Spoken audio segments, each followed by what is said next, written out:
जय श्री कृष्ण। यह बात उस समय की है जब कुरुक्षेत्र में कौरव और पांडव के बीच युद्ध चल रहा था। पितामह भीष्म कौरव की ओर से युद्ध लड़ रहे थे, लेकिन कौरव के सबसे बड़े भाई दुर्योधन को लगता था कि भीष्म पितामह पांडव को नुकसान नहीं पहुंचाना चाहते हैं। दुर्योधन का मानना था कि पितामह भीष्म बहुत शक्तिशाली हैं और पांडवों को मारना उनके लिए बहुत आसान है। इसलिए सोच में डूबा दुर्योधन पितामह भीष्म के पास पहुंचा।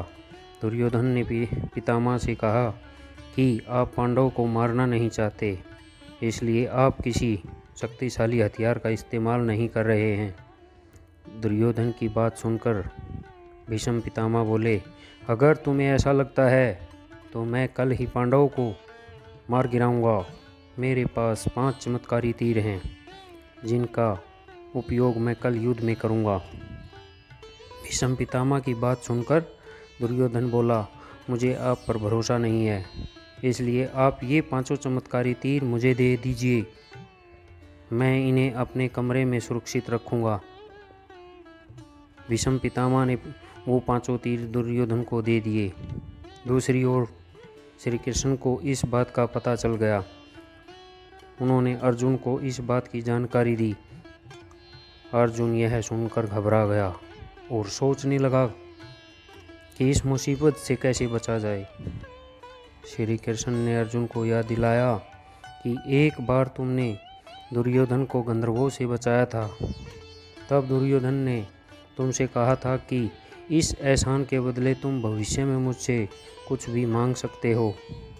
यह सही समय है, तुम दुर्योधन से वो 5 चमत्कारी तीर मांग लाओ। इसी तरह तुम्हारी और तुम्हारे भाइयों की जान बच सकती है।